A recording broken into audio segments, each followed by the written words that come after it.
I really think it came down to having that foundation of respect. Yeah. Like, I'm not gonna, I may not have liked you in certain moments.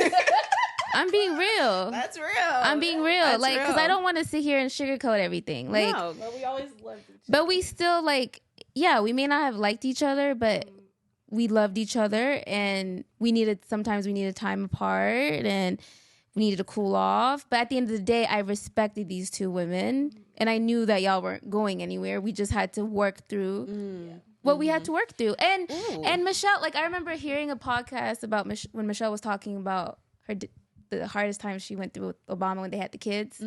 And her point was, like, a lot of people in our generation, issues come up, and it's like, because you're gonna deal with challenges in any relationship. If you're friends with someone over a period of time, you're gonna go through something. That person's gonna offend you, and you may offend them.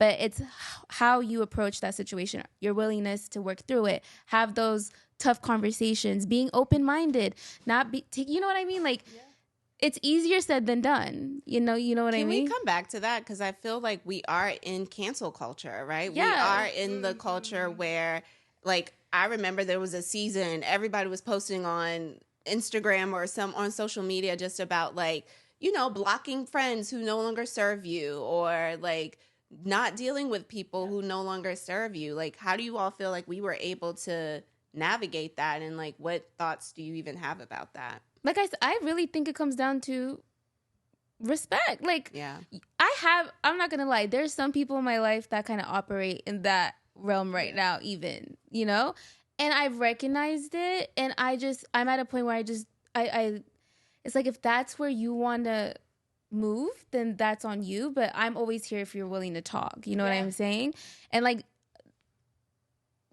I don't know what else to say. Well, I think everybody isn't meant to be your friend too. That's true. Like, Because I feel like sometimes, and that's not to say you can't love people, that's not to say you can't pray for people or have a heart for people, but also, I feel like no matter what was going on with us, there was always a pool for us to, like, bring the best out of each other.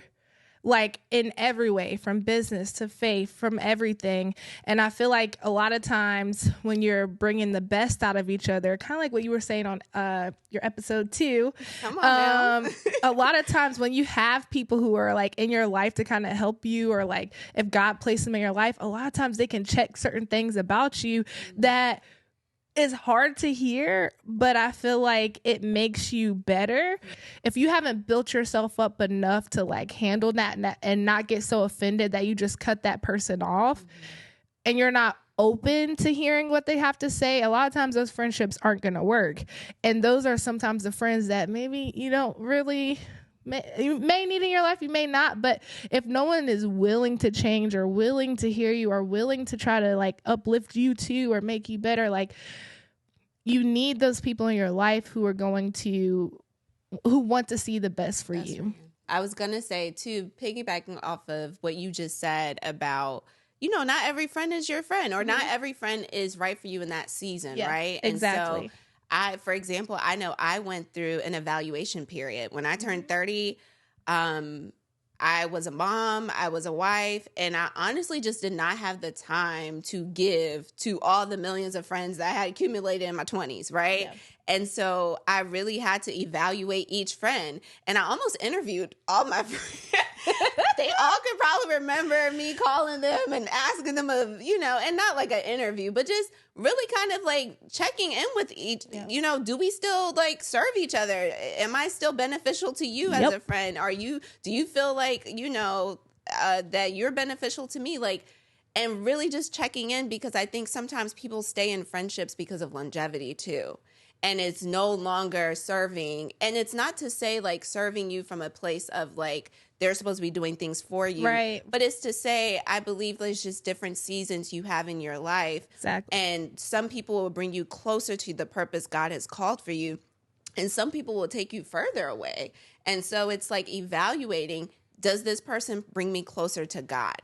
And if they do, all right, great. If they don't, let's have a conversation. Because sometimes God wants you to minister into them and not just cut them off, right? And so So yeah, I feel like that was such a good experience that I had for like with y'all, Yeah. and being able to have those real conversations of, hey, do we still want to do this thing? You know, we've been friends for almost over 10 years. We want to keep going. Do we want to keep going for another 10? Right. You know, but I do think there should be periodical check-ins. It should. Right? Like, just because we say we friends now don't mean we should I will honestly assume say that.